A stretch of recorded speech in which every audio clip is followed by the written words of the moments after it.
খাদিজা, কি সুন্দর নাম খাদিজা, বললে ভালো লাগে না? প্রথম নারী যিনি কালিমা পড়ে ইসলাম ধর্ম গ্রহণ করেছেন আমাদের আম্মা জান, বিশ্বনবীর প্রথম বউ। 25 বছর বিশ্বনবীর সাথে সংসার করেছেন, 3 বছর বিশ্বনবীর সাথে জেল খেটেছেন শিয়াবে আবি তালেবে। কেমন বউ? জামাইও জেলখানায়, বউ জেলখানায়। বিশ্বনবীর সবগুলো বাচ্চা সন্তান ছেলে মেয়ে এই মহিলার গর্ভ থেকে এসেছে, একজন ছাড়া ইব্রাহিম বিশ্বনবীর আরেক বউ মারিয়ার গর্ভে এসেছে, বাকি সব খাদিজার গর্ভে। যে আমরা ফাতেমা, বিশ্বনবীর কন্যার নাম কি? ফাতেমার মায়ের নাম কি? খাদিজা। সুবহানাল্লাহ। ফাতেমা, রুকাইয়া, উম্মে কুলসুম, জায়নাব, এই 4 জনের মাই খাদিজা। আবার আব্দুল্লাহ, কাসেম, এদের মায়ের নামও খাদিজা। বিশ্বনবী সব সন্তান এসেছে খাদিজার পেট থেকে। বরকত বেশি না কম? বিশ্বনবী ভয় পেলে খাদিজার কাছে গেলে ভয় কেটে যেত, সাহস যোগাতেন, শেল্টার দিতেন, ছাতার মতো মাথার উপরে দাঁড়িয়ে থাকতেন। আল্লাহু আকবার। বিশ্বনবী বলতেন, রুজিক তো হুব্বাহা, খাদিজার ভালোবাসা আমার অন্তরে আল্লাহ রিজিক হিসেবে দিয়েছে।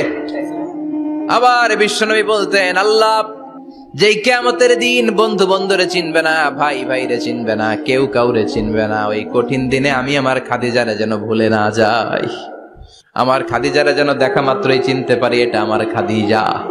খাদিজাকে নিয়ে মা আয়েশা একদিন একটা কটু কথা বলেছিল, ও নবী, কবে আপনার এই বুড়ি মহিলা, বুড়ি বউ খাদিজা ইন্তেকাল করেছে, তারপরে কত সুন্দরী সুন্দরী বউ আমরা এসেছি, আমার ভালো লাগে না? খালি বুড়ির কথা কন কেন? খালি ওই বুড়ির কথা স্মরণ করেন। আমরা আছি, আমাদের দিকে তাকান, আমরা কত সুন্দরী, আমরা কত ভালো। বিশ্বনবী রেগে গেলেন, মা আয়েশাকে এইভাবে ধরলেন। জীবনে কোনোদিন কোন স্ত্রীর গায়ে হাত তোলে নাই, শুধু ওই দিন মা আয়েশাকে এইভাবে ধরেছিলেন আর বলেছিলেন, আয়েশা খবরদার, জীবনে এই কথা বলবা না। আমার খাদিজা আমার বিপদের দিনের সঙ্গিনী, তোমরা আমার সুখের দিনের সঙ্গিনী। তোমরা কেউ আমার সাথে জেল খাটো নাই, খাদিজা আমার সাথে জেল খেটেছে 3 বছর। কয় বছর? কি মহিলা ছিল! বিশ্বনবীকে সবসময় আগলে রেখেছে, শেল্টার দিয়েছে, প্রতিভক্ত ছিল। খাবার নিয়ে বিশ্বনবীর জন্য এদিক সেদিক যেতেন, বিশ্বনবী না আসলে খেতেন না। বিশ্বনবীকে কলিজার চাইতো বেশি ভালোবাসতো, পতি যা বলবে তাই শুনতো। ও মায়েরা, খাদিজাতুল কুবরার জীবনী থেকে আপনাদের জন্য শিক্ষা হলো প্রতিভক্তি। কি ভক্তি? এখন প্রতিভক্তি নাই, আমরা করি নারী ভক্তি। এখন নারী নির্যাতন কমে গেছে বাংলাদেশে, বেড়ে গেছে পুরুষ নির্যাতন। কথা কন। এখন আমরা ভক্তি করা লাগে, আমরা ভক্তি না করলে ঘরে খাওয়ান নাই, এরকম ঝামেলা আছে না নাই? কথা বলেন। আপনাদের নাগাইশের মহিলারা অনেক ভদ্র, নাগাইশের মহিলারা নিশ্চয়ই পতিকে অনেক ভক্তি করে। মায়েরা, বোনেরা, আপনার স্বামী যদি আপনার উপরে নাখোশ থাকে, আপনার ইবাদত আপনাকে বাঁচাতে পারবে না।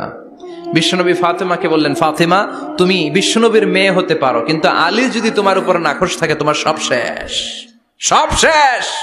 আবার বিশ্বনবী বললেন, আমি যদি এক আল্লাহ ছাড়া কারো সামনে মাথাটা নত করার বিধান দিতাম, এক আল্লাহ ছাড়া যদি কাউকে সেজদা করতে আমি বলতাম, আমি দুনিয়ার সব নারীদের বলতাম স্বামীর পায়ে সেজদা দিয়ে পড়ে থাকো। কি সম্মান আল্লাহ দিলেন স্বামীকে! আপনার জান্নাত আপনার স্বামীর ভেতরেই। স্বামীকে সন্তুষ্ট করেন, স্বামীর আনুগত্য করেন, দেখবেন ফ্যামিলিটা সুন্দর হবে। আর স্বামীরা স্ত্রীদেরকে ভালোবাসেন, স্ত্রীদেরকে ভালোবাসার গল্প শোনাবেন, দামি দামি শাড়ি কিনে দিবেন, তার স্ত্রীর সাথে প্রেম নিবেদন করেন, ভালোবাসা নিবেদন করেন, সংসারটারে শান্তিপূর্ণ করে দিবে কে? তার মানে খাদিজাতুল কুবরার জীবনী থেকে শিক্ষা কি? বললা গেছি, কি শিক্ষা? প্রতিভক্তি। যে কোনো কাজ করো না ভাই, যে কোনো কাজ করো, তা যেন হয় সবার চেয়ে সবচেয়ে সুন্দর। হোক না সেটা পড়া লেখা, রঙের ভাষায় ছবি আঁকা, হোক না সেটা পড়া লেখা, রঙের ভাষায় ছবি আঁকা, হোক না সেটা সামান্য কাজ কিংবা মহত্তর, তা যেন হয় সবার চেয়ে সবচেয়ে সুন্দর। যে কোনো কাজ করো না ভাই, যে কোনো কাজ করো, তা যেন হয় সবার চেয়ে সবচেয়ে সুন্দর। ঠিক কিনা? যেটাই করি না কেন ভালোভাবে করবো। Never under estimate any job. The young society of Noakhali district, কোন কাজে ছোট মনে করবা না, whether it's small or big. ছোট হোক আর বড় হোক, কাজ কাজই, কাজে কোনো লজ্জা নাই, কাজে কোনো শরম নাই। শরম আর লজ্জা হচ্ছে হীনমন্যতায় আর অলসতায়, ঠিক কিনা? এজন্য কাজ করতে হবে। নেতা হওয়ার প্রথম শর্ত আমরা পেলাম, কাজ দিয়ে নেতা তার নেতৃত্বের প্রমাণ দিবে, বক্তব্য দিয়ে নয়। তাহলে বোঝা গেল আগে কাজ পরে নেতা। বিশ্বনবী আগে কাজ শুরু করছেন, নেতৃত্ব পেয়েছেন পরে, ঠিক কিনা? তাহলে আওয়াজ করে উত্তর দেন তো, আগে কি পরে কি? নেতা। আওয়াজ করে বলবেন, আগে কি পরে নেতা। তাহলে 1 নম্বর পয়েন্টে আমরা জানলাম কাজ করতে হবে। কাজ করে নিজেকে প্রমাণ করা ছাড়া নেতা হওয়া যায় না। নেতার 2 নম্বর গুণাবলী হচ্ছে the leader should overcome all challenges and trials. নেতাকে সব চ্যালেঞ্জ আর বাধা বিপত্তি পরীক্ষা এগুলো মোকাবেলা করতে জানতে হয়। নেতার দুর্বল চিত্তের লোক হলে ওই লোক নেতা হতে পারে না। কথা বলেন না কেন? পারে? নেতা যদি রক্ত দেখে ভয় পায়, এটা নেতা না খেতা? হ্যাঁ, সাহসী হতে হয় নেতাকে। বাধা বিপত্তি পরীক্ষার পাহাড়কে ডিঙিয়ে নেতাকে সামনে চলে যেতে হয়। কারণ নেতা সব সময় জানে রাত্রি যত গভীর হয়, অন্ধকার অমানিসা ভেদ করে সুখে সাদিক হয়। গর্ভবতী নারীর পেটের ব্যথা যত বাড়তে থাকে, নতুন মেহমান আগমনের সময় ঘনাতে থাকে। মুমিনদের জীবনে বাধা বিপত্তি পরীক্ষা যত বাড়তে থাকে, মুমিনদের বিজয়ের সময় সামনে আসতে থাকে। এজন্য বাধা বিপত্তি নেতাকে নাড়াতে পারে না, কারণ নেতা অনড়। নেতা কোনো কিছুতে টলে না, নেতা অটল। সে সব ধরনের বাধা বিপত্তি চ্যালেঞ্জকে দুমড়ে মুচড়ে সামনে যায়, সেই নেতা। আওয়াজ করে বলেন ঠিক কিনা? তাহলে 2 নম্বরে আমরা জানলাম নেতাকে পরীক্ষা দিয়ে নেতা হতে হবে। পরীক্ষা দেওয়া ছাড়া নেতা হওয়া যাবে? পরীক্ষায় পাশ করলে তবেই নেতা, ঠিক কিনা? এই কোরআন আমাদেরকে তাই জানিয়েছে। সাইয়েদনা ইব্রাহিম আলাইহিস সালামকে আল্লাহ বললেন, ইব্রাহিম তোমাকে অনেকগুলো বিষয় আমি পরীক্ষা করব, যদি পরীক্ষায় পাশ করতে পারো তাহলে তুমি নেতা। তাহলে তুমি কি? وَإِذِ ابْتَلَى إِبْرَاهِيمَ رَبُّهُ بِكَلِمَاتٍ فَأَتَمَّهُنَّ قَالَ إِنِّي جَاعِلُكَ لِلنَّاسِ إِمَامًا। সুবহানাল্লাহ পড়েন। আল্লাহ বললেন, ইব্রাহিম অনেকগুলো বিষয় আমি তোমারে পরীক্ষা করব। সাইয়েদনা ইব্রাহিম সবগুলো পরীক্ষায় উত্তীর্ণ হলেন। ফলস্বরূপ খুশি হয়ে আল্লাহ বললেন, ইব্রাহিম আমি তোমারে গোটা বিশ্বের সবার জন্য নেতা বানায়া দিলাম।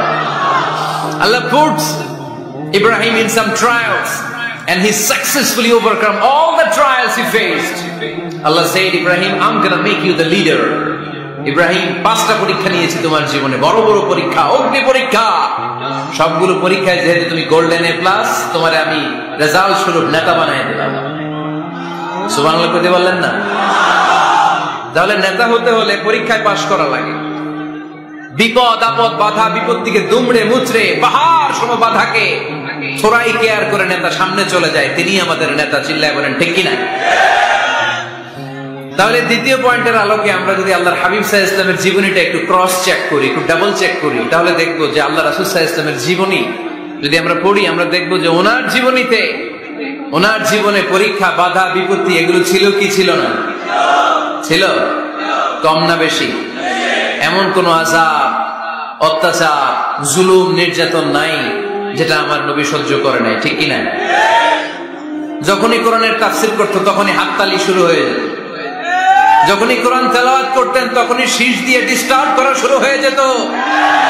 যখনই নামাজে দাঁড়াতেন ওটের পচা নারী বুড়ি আমার নবীর ঘাড়ের উপরে চাপিয়ে দেওয়া হতো। এখনো দেয়? সিস্টেম একই, ভার্সন পাল্টায়। The system is same but the version is different, ঠিক কিনা? ওই সময় গালি দিত, এখনো গালি দেয়, আছে না নাই? ওই সময় আমার নবীরে গালি দিত পাগল, গালি দিত কবি, বলে দিত গণক, বলতো লেস কাটা। এখনো গালি আছে না নাই? কি গালি দেয়? রাজাকার। হ্যাঁ, রাজাকারের লিস্ট নিয়েও কিলাকিলি দেশে আছে না নাই?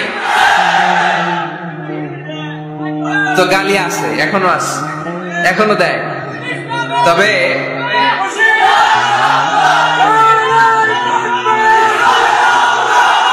থামুন থামুন।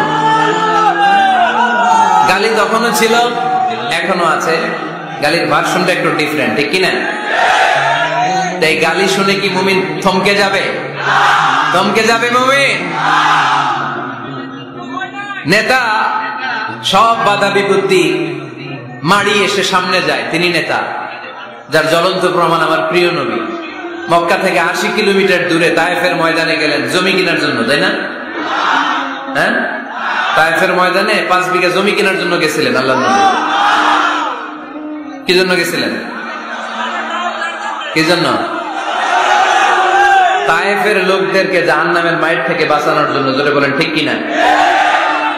খেয়ে না খেয়ে দিন প্রচারের কাজে নিজেকে দিয়েছ বিলিয়ে, তায়েফের কাফিরেরা চিনল না সে আলো, দুষ্ট ছেলেদের পিছু দিল লেলিয়ে, পাথরের আঘাতে ক্ষত বিক্ষত হয়ে সারা শরীর থেকে রক্ত ঝরে।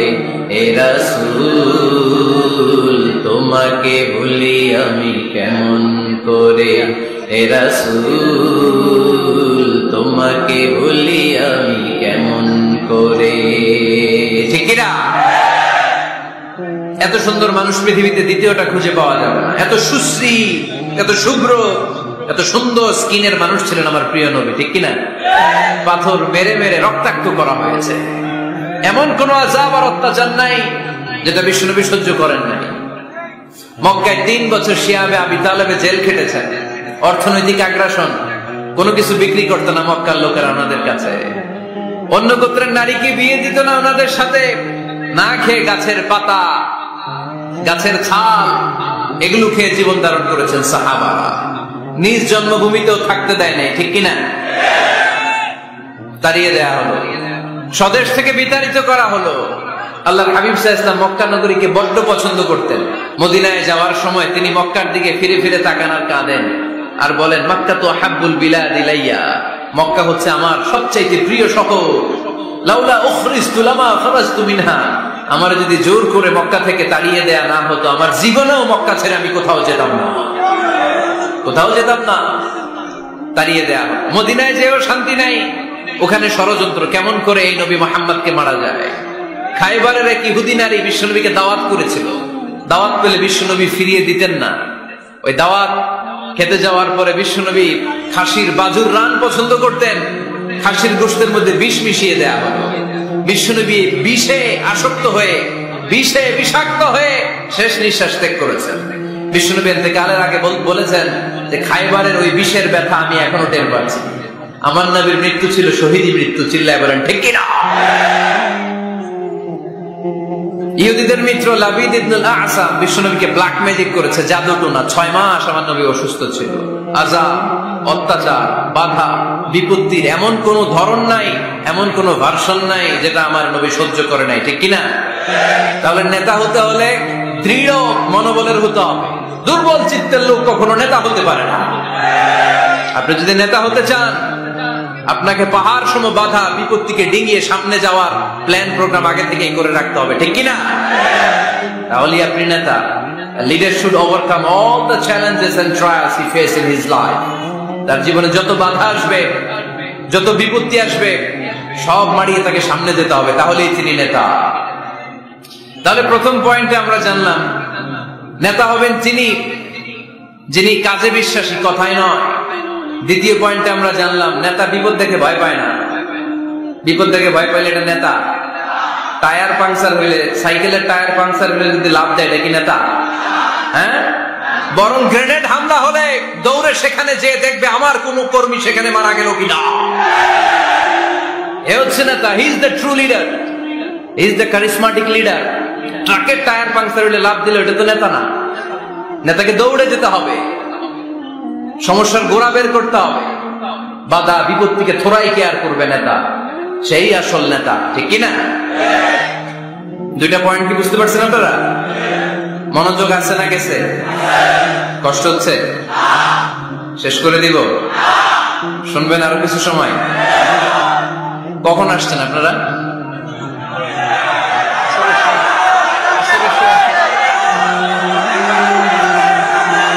দুপুর 2টায়, এত আগে কেন? জায়গা পাওয়া যায় না? আল্লাহ আল্লাহ আল্লাহ আমার ভাইদেরকে তুমি কবুল করে নাও। আজকের এই জলসাটা আমাদের নাজাতের ওসিলা বানাও। নেতা হওয়ার 3 নাম্বার গুণ হচ্ছে এলোকোয়েন্স, বাগ্মিতা। বাগ্মিতা, কথা বলতে জানা লাগবে। কথা বলতে না পারলে নেতা হতে পারবে? কথা বলেন। নেতা হইলে ভাষণ দিতে জানা লাগে। নেতা যদি মাইক ধরার পরে হাঁটু কাঁপে, এটা কি নেতা? এটা কি? এটা নেতা না। আচ্ছা ঠিক আছে। তো নেতার ভাষণ জানতে হয়, বক্তব্য দিতে জানতে হয়। স্বাধীনতার স্থপতি বঙ্গবন্ধু শেখ মুজিবুর রহমান 7ই মার্চের ভাষণ দিয়েছিলেন রেসকোর্সের ময়দানে। ওই ভাষণ আজও টানে বাজে, ঠিক কিনা? এবারের সংগ্রাম মুক্তির সংগ্রাম, এবারের সংগ্রাম রক্ত যখন দিয়েছি এদেশের মানুষকে মুক্ত করে ছাড়বো ইনশাল্লাহ। আসরা নাই? আমার নেতা আমাদেরকে ইনশাল্লাহ শিখায় গেছে, চিল্লায় এখন, ঠিক কিনা? এজন্য ইনশাল্লাহর বিরুদ্ধে যদি কেউ কথা বলে ওর সাথে আমাদের কোনো সম্পর্ক নাই, ঠিক কিনা? ইনশাল্লাহ, ইনশাল্লাহর উপর ভিত্তি করে স্বাধীনতা যুদ্ধ শুরু হয়েছে। তাহলে দেখেন, উনি ইন্তেকাল করলো কোন সালে? কত বছর হইল? হ্যাঁ, কত? 40। তো এই যে 40-45 বছর হয়ে গেছে, এখন ওই ভাষণ আমরা বলি নাই। কারণ ট্রু লিডার, ক্যারিসমেটিক লিডার, উনি ছিলেন নেতার মতো নেতা। এরকম নেতা বাংলাদেশ আর খুঁজে পায় নাই, ঠিক কিনা? বক্তব্য দিতে জানা লাগে, এলোকোয়েন্স, ভাষণ দানে পারঙ্গমতা থাকা চাই নেতা, তাইলে উনি নেতা না। বারাক ওবামা বলতেন হ্যালো শিকাগো, হ্যালো আমেরিকা। আমি যদি আজকে বলি হ্যালো নোয়াখালী, সবাই খুশি, কারণ নোয়াখালীটা ডাক দিছি। বারাক ওবামা শিকাগো সিটিতে একটা প্রোগ্রামে গিয়েছিল, তো যে এরকম বিশাল লক্ষ লক্ষ জনতা, উনি ভাষণ শুরু করেছিল এই শব্দ দিয়ে, হ্যালো শিকাগো। শিকাগোর লোক মহা খুশি যে আমাদের শিকাগোরে ডাক দিচ্ছে। তো এই যে ভাষণ জানা, এটা নেতার জন্য অপরিহার্য। কথা বলতে জানতে হয়। কথা বলতে না জানলে ওই লোক নেতা হইতে পারে? নেতা যদি মাইক নিয়ে তোতলামি শুরু করে, মামলিং করে, কি বলতেছে নিজেই বুঝতেছে না, সে কি নেতা? আচ্ছা, এবার আবার ফিরে যায় আল্লাহ রাসূল সাল্লাল্লাহু আলাইহি ওয়াসাল্লামের জীবনীতে। আমার নবী কি সুন্দর করে গুছিয়ে কথা বলতে জানতেন? পরিষ্কার পরিচ্ছন্ন আরবি ভাষায় ভাষণ দিতে জানতেন? আল্লাহ হাবিব সাল্লাল্লাহু আলাইহি ওয়াসাল্লাম বলতেন, সহিহ মুসলিমের বর্ণনা, উতিতু জাওয়ামিউল কালিম, আল্লাহ তাআলা আমাকে জাওয়ামিউল কালিম দিয়েছে। জাওয়ামিউল কালিম মানে কথা কম, অর্থ বেশি, বুঝায় বেশি। সুবহানাল্লাহ পড়বেন না? Precise in wording, comprehensive in meaning. কথা বলতেন কম, খেয়াল করে শুনেন, আমার নবী কথা বলতেন কম, কিন্তু এই কথার আবেদন থাকতো বেশি। আমার নবী কথা বলতেন কম, এটার impact in the heart of the listener, শ্রোতাদের হৃদয়ে এটার প্রভাব, এটার ইনফ্লুয়েন্স থাকতো অনেক বেশি। কথা বলতেন অল্প শব্দ দিয়ে, কিন্তু এটার ব্যাখ্যা লিখে লিখে, ভলিউমের পর ভলিউম লিখো। বিশ্বনবীর কথার শুরু হাত ব্যাখ্যা লিখে শেষ করা যায় না, চিল্লায় পড়েন সুবহানাল্লাহ। আবার আম্মা জান আয়েশা রাদিয়াল্লাহু তাআলা আনহা বলতেন, أن النبي صلى الله عليه وسلم إذا تكلم بكلمة لو عده العاد لأحصاه। বুখারীর বর্ণনায় আম্মা জান আয়েশা রাদিয়াল্লাহু তাআলা আনহা বলেন, বিশ্বনবী কোশ্চিন কালেও তোমাদের মতো করে তাড়াহুড়ো করে কথা বলতেন না। আমার নবী যখন কথা বলতেন, কেউ চাইলে বিশ্বনবী কয়টা কথা বলেছেন গুনে রাখতে পারত। লাউ আদাহুল আদুল আহসাহু, এত পরিচ্ছন্ন আরবি ভাষায় ভাষণ দিতেন। আল্লাহ নবী কয়টা বাক্য বলেছেন গোনা যেত, কয়টা শব্দ ছিল এই ভাষণে গোনা যেত, কয়টা হারফ তিনি ব্যবহার করেছেন সেটাও গোনা যেত। পড়েন সুবহানাল্লাহ। জরুরি কথা 3 বার বলতেন। কয়বার? আত-তাকওয়া হাহুনা, আত-তাকওয়া হাহুনা, আত-তাকওয়া হাহুনা, ওয়া ইউশিরু ইলা সাদরিহি 3 মাররাত। তাকওয়ার ওয়াজ যেদিন করতেন ওই দিন বলতেন তাকওয়া এখানে, তাকওয়া এখানে, তাকওয়া এখানে, হৃদয়ের দিকে ইঙ্গিত করে বলেছেন। নাকি বলছেন আত-তাকওয়া হাহুনা, আত-তাকওয়া হাহুনা, আত-তাকওয়া হাহুনা? তাকওয়া কোথায়? হৃদয়ে। চিল্লায় বলতে হবে মুসলমান, তাকওয়া কোথায়? জরুরি কথা 3 বার বলতেন। ইয়াতাকাল্লামু বিকালামিন বাইকিন ফাসলিন ইয়াতাহাফফাযু মান হাওলা। এত স্পষ্ট, থেমে থেমে কেটে কেটে কথা বলতেন, এক বাক্য শেষ আরেক বাক্য ধরতেন, ওই বাক্য শেষ আরেক বাক্য ধরতেন। ইয়াতাহাফফাযুহু মান জালাসা ইনদা। আল্লাহ রাসূল সাল্লাল্লাহু আলাইহি ওয়াসাল্লামের আশেপাশে যারা বসা তারা সহজেই কথাগুলো মুখস্থ রাখতে পারত। সুবহানাল্লাহ, আসতে পড়ে না। এত সুস্পষ্ট, এত চমৎকার ভাষায় আল্লাহর হাবিব সাল্লাল্লাহু আলাইহি ওয়াসাল্লাম কথা বলতেন। মাঝে মাঝে আবেগী ভাষণ দিতেন। যারাফাত মিনহাল কুলুব ওয়াজিলাত মিনহাল কুলুব যারাফাত মিনহাল উয়ুন। ওই ভাষণ শুনে সাহাবারা দাঁড় দাঁড় করে কান্না শুরু করে দিত। আল্লাহর হাবিব সাল্লাল্লাহু আলাইহি ওয়াসাল্লামও কাঁদতেন, সাহাবারাও কাঁদতেন। আবেগী ভাষণ, হৃদয় নিংড়ানো ভাষণ। আবার মাঝে মাঝে জ্বালাময়ী ভাষণ দিতেন, জেহাদি বক্তব্য দিতেন। সাহাবীদের মধ্যে জেহাদি জজবা তৈরি হয়ে যেত। চিল্লায় পড়েন আল্লাহু আকবার। আম্মা জান আয়েশা বলেন, মাঝে মাঝে তিনি ভাষণ দিতেন, ইহতামাররাত ওয়াজহু। গরম ভাষণ দিলে, তেজস্বী ভাষণ দিলে, জ্বালাময়ী ভাষণ দিলে আমার নবীর চেহারাটা লাল হয়ে যেত। আলা সাউতুহু, সাউন্ড বড় হয়ে যেত। ইশতাদ্দা গাদাবুহু, রাগের চোটে তিনি গড়গড় করতে শুরু করতেন। কান্নাহু মুনাজ্জিরু জাইশ, কেমন যেন তিনি সেনাবাহিনীর কমান্ডার, যেন তিনি সামনে ব্যাটালিয়নকে রেখে তিনি কমান্ড করতেছেন। আওয়াজ করে পড়েন আল্লাহু আকবার। 5টা ভাগে ভাগ করতেন বিষ্ণু ইসলাম ব্যাটালিয়ন। কয় ভাগে? 5 ভাগে। সামনে থাকতো মুকাদ্দিমাতুল জাইশ, ফ্রন্ট সাইড। ডানে থাকতো মাইমানা, বায়ে থাকতো মাইসারা, মাঝখানে কলব, পেছনে খালফ। পড়েন সুবহানাল্লাহ। যেখান দিয়ে যখন যাদেরকে দিয়ে অ্যাটাক করানো দরকার মুহূর্তেই তিনি কমান্ড করতেন। সৈনিকেরা কমান্ডো বাহিনীর মতো ঝাঁপিয়ে পড়তে পারেন আল্লাহু আকবার। তার মানে নেতা হতে গেলে ভাষণ দেয়া লাগে, বক্তব্য জানা লাগে। বক্তব্যের যত সৌন্দর্য আছে, যত পারঙ্গমতা আছে, তার সব আমার নবীর বক্তব্যের মধ্যে আছে না নাই? আছে। জন্য ট্রু লিডার যারা, তারা বক্তব্য করতে জানে, ভাষণ করতে জানে, তাদের বক্তব্য দিয়ে মানুষের হৃদয়কে জয় করতে জানে। ঠিক কিনা?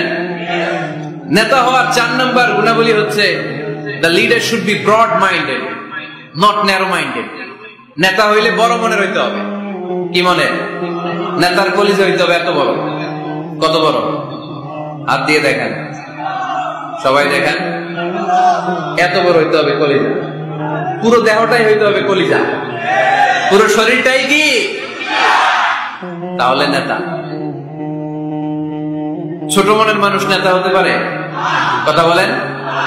আমাদের দেশের মাননীয় প্রধানমন্ত্রী শেখ হাসিনা, উনি 17 কোটি মানুষের নেতা। ঠিক কিনা? উনি কি শুধু আওয়ামী লীগের প্রধানমন্ত্রী? কথা কন না কেন?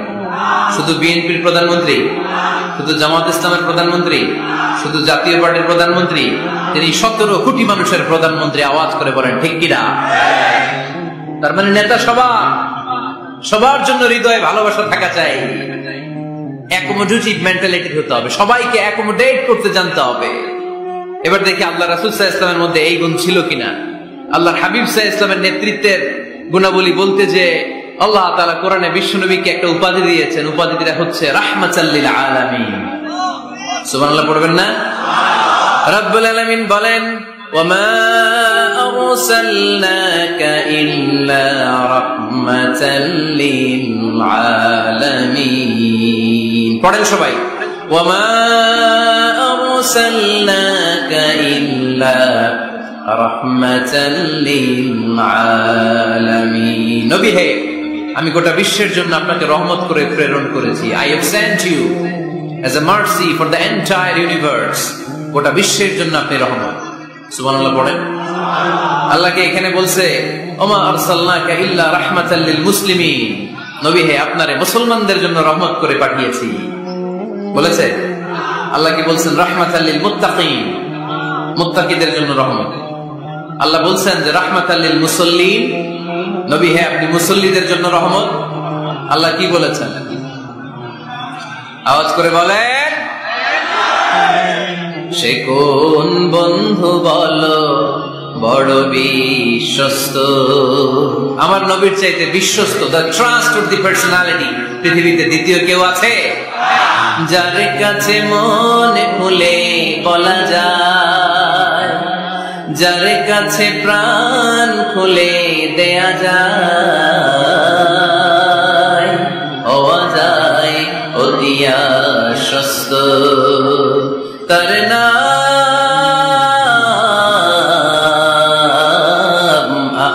চাঁদ বড় বিশ্বস্ত। সুবহানাল্লাহ পড়েন। তার মানে আল্লাহ রাসূল সাল্লাল্লাহু আলাইহি ওয়াসাল্লামের চেয়ে বেশি বিশ্বস্ত মানুষ এই পৃথিবীতে দ্বিতীয় কেউ, আমার নবীর চাইতে বড় দিল দরিয়া এই পৃথিবীতে দ্বিতীয় কেউ নাই। তিনি রাহমাতুল লিল আলামিন, গোটা বিশ্বের সবার জন্য ভালোবাসা আমার নবীর হৃদয়ে আছে না নাই? সবার জন্য ভালোবাসা, সবার জন্য ভালোবাসা। মক্কায় তিনি ডাকতেন, তাআলাউ ইলা কালিমাতিন সাওয়াইন বাইনানা ওয়া বাইনাকুম। ও ইহুদিরা, ও কাফিরেরা, ও মুশরিকেরা, আসো না একসাথে বসি, এক টেবিলে বসি, আসো একসাথে চা খাই, আসো আমরা একসাথে বসি। আমাদের সবার মধ্যে যেই জিনিসগুলোতে মিল আছে, আসলে মিলগুলোকে সামনে নিয়ে আমরা একসাথে বসে যাই। সুবহানাল্লাহ পড়েন। দেখেন, কাফির মুশরিকদের সাথে বিশ্বনবী বসতে চাইতেন, আমরা মুসলমান বসতে পারি না, আসলে নাই। ইহুদির লাশ দেখে আমার নবী দাঁড়িয়ে যেতেন, ৬০ জন খ্রিস্টান পাদ্রীর জন্য আমার নবী মসজিদে নববীর দরজা খুলে দিয়েছেন, আমরা আরেক মুসলমানের জন্য মসজিদের দরজা তালা লাগাই দিয়েছে না নাই? আল্লাহ রাসূল সাল্লাল্লাহু আলাইহি ওয়াসাল্লাম এক ইহুদির লাশ দেখে দাঁড়ালেন। কার লাশ? কার? ইহুদির লাশ। সাহাবীরা বললেন, ইয়া রাসূলুল্লাহ ইন্নাহু ইয়াহুদি। নবী, এটা তো ইহুদির লাশ। দাঁড়ালেন যে? আল্লাহর হাবিব সাল্লাল্লাহু আলাইহি ওয়াসাল্লাম বললেন, আওয়ালাইসাত নাফসান, এটা কি মানুষ না? এটার ভিতরে কি আল্লাহর দেয়া আত্মা নাই? আরে আমি তো ইহুদি মনে করে দাঁড়াই নাই, আমি মুমিন মনে করে দাঁড়াই নাই, আমি আস্তিক নাস্তিক এখানে বাস বিচার করি নাই, আমি মানুষ মনে করে সেলিউট করেছি। চিল্লায় বলেন ঠিক কিনা? আমি মানবতাকে সেলিউট করেছি। এটা মানুষ, সে হোক আস্তিক, হোক নাস্তিক, হোক ইহুদি, হোক খ্রিস্টান, হোক মুমিন আর কাফের, আমি এগুলো নিয়ে বাস বিচার করি নাই। আমি দেখেছি এটা মানুষ। সুবহানাল্লাহ পড়েন।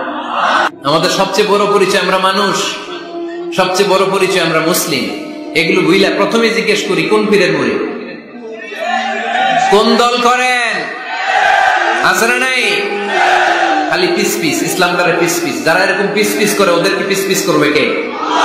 খবরদার। আমাদের সবচেয়ে বড় পরিচয় আমরা মুসলিম। আমাদের সবচেয়ে বড় পরিচয় কি? আওয়াজ করে বলতে হবে, আমাদের কোরআন কয়টা? সবাই বলতে হবে, কোরআন কয়টা? কাবা কয়টা? মদিনা শরীফ কয়টা? আমাদের রব কয়জন? আমাদের প্রভু এক নবীর উম্মত, জীবন বিধানে কৈশি বাণী কোরআন। তবে কেন এক নও হে মুসলমান, একে হও করিয়া হবান। ঠিক না? বাইতুল্লাহ মদিনা শরীফে, উহুদ পাহাড়ে, বদরের মাঠে, একটা তো জীবন, মরণ যে একটাই, একে সাথে মিলে মিশে একটাই প্রাণ। তবু কেন এক নও হে মুসলমান, একে হও করিয়া হবান। আমাদের প্রভু এক নবীর উম্মত, জীবন বিধানে ঐশী বাণী কোরআন। তবে কেন এক নও হে মুসলমান, একে হও করিয়া হবান। ঠিক কিনা? কাবা এক, মদিনা শরীফ এক, আমাদের রব এক, আমাদের নবী এক, আর আমাদের মধ্যে খালি কিলাকিলি। ঠিক কিনা? না না, বিশ্বনবী সবাইকে অ্যাকোমোডেট করতেন। নেতা হতে হলে ব্রড মাইন্ডেড হতে হবে, কলিজাটা হইতে হবে কত বড়। যেখানেই মানবতা বিপন্ন, সেখানে আমার নবীর দয়া আছে না নাই? মেহনতি মানুষদেরকে বিশ্বনবী বড্ড ভালোবাসতেন। খেটে খাওয়া মানুষ, দিন মজুর, এমনকি বিদায় হজের মতো এত গুরুত্বপূর্ণ ভাষণও বাদ যায়নি মেহনতি মানুষের কথা। আমার নবী বলেছেন, আরিকাকুম আতঈমুহুম মিম্মা তাকুলুন ওয়াকসুহুম মিম্মা তালবিসুন। খবরদার, তোমাদের অধীনস্থ কর্মচারীদের সাথে খারাপ আচরণ করো না। তোমরা যা খাবে তাদেরও তা খাও, তোমরা যা পড়বে তাদেরও তা পড়াবে। এজন্য নেতা যিনি হবেন, তিনি হবেন দিল দরিয়া। ঠিক কিনা? কথা কি বুঝতে পেরেছেন? আমার সাথে সবাই কি একমত? 5 নাম্বার বৈশিষ্ট্য হচ্ছে নেতার হতে হবে সত্যবাদী এবং আমানতদার। আমানতদার যদি না হয় এটা কি নেতা? কথা বলেন। আল্লাহর হাবিব সাল্লাল্লাহু আলাইহি ওয়াসাল্লামের উপাধি ছিল আল আমিন। কি উপাধি ছিল? কি উপাধি? জা আমিন রাদিনা বিহি। তিনি এত বড় আমানতদার ছিলেন, মক্কা শহরে দল মত নির্বিশেষে সবাই মিলে বিষ্ণু ঈসা ইসলামের কাছে টাকা পয়সা ধন সম্পদ জুয়েলারি অর্নামেন্টস আমানত রেখে যেত। সুবহানাল্লাহ পড়বেন না? টাকার প্যাকেট, দিরহামের প্যাকেট, দিনারের প্যাকেট এরকম বাস করে বিশ্বনবীর কাছে দিয়ে যেত। মুহাম্মদ এই যে এটা আমানত। আল্লাহর হাবিব সাল্লাল্লাহু আলাইহি ওয়াসাল্লাম বলতেন দল করো আবু জাহেলের, আমার কাছে আমানত কেন? আবু জাহেলের কাছে রাখো। কয় না, বিপদে পড়া দল করি আবু জাহেলার, কিন্তু আমানত রাখা যাবে না। আমানত রাখবো তোমার কাছে। আবু জাহেলার কাছে যদি টাকার প্যাকেট রাখি, কয়দিন পরে দেখবো টাকাও শেষ, প্যাকেটও শেষ। আমানত রাখবো তোমার কাছে। সুবহানাল্লাহ পড়েন। বিশ্বনবীর এই আমানতদারিতায় মুগ্ধ হয়ে আম্মাজান খাদিজা রাদিয়াল্লাহু তাআলা আনহা বিশ্বনবীকে বিয়ের প্রস্তাব দিয়েছিলেন। বিশ্বনবী যে রাতে মক্কা থেকে মদিনায় হিজরত করবেন, ওই রাতে চাচাতো ভাই সাইয়েদনা আলী রাদিয়াল্লাহু তাআলা আনহুকে ডেকে বলেছিলেন, আলী এই দেখো আমার ঘরে বোঝাই করা মানুষের রেখে যাওয়া আমানত, কি করব আমি? এগুলোর আমানতদার আমি তোমারে বানায় গেলাম। আল্লাহর হাবিব সাল্লাল্লাহু আলাইহি ওয়াসাল্লাম সাইয়েদনা আবু বকরকে নিয়ে মদিনার পথে রওনা হলেন। সাইয়েদনা আলী রাদিয়াল্লাহু তাআলা আনহু বর্ণনা করেন, বিশ্বনবীর রেখে যাওয়া আমানতগুলো মক্কার লোকদের হাতে হাতে পৌঁছে দিতে আমার টানা 3 দিন সময় লেগেছে। সুবহানাল্লাহ। বাড়িতে গিয়ে বললেন, আওয়াজ করে পড়তে হবে আল্লাহু আকবার। আমানতদার, সত্যবাদী, জীবনে একটা মিথ্যা বলেন নাই। ওয়া আনজির আশিরাতাকাল আকরাবিন, ও নবী আপনার পরিবারের সদস্যদের নিকটাত্মীয়দের জাহান্নামের ভয় দেখান। এই আয়াত যখন নাজিল হয়ে গেল, বিশ্বনবী সাফা পাহাড়ের উপরে উঠে ডাক দিলেন, ও কুরাইশ গোত্রের লোকেরা, ও হাশমি খানদানের ভাইয়েরা।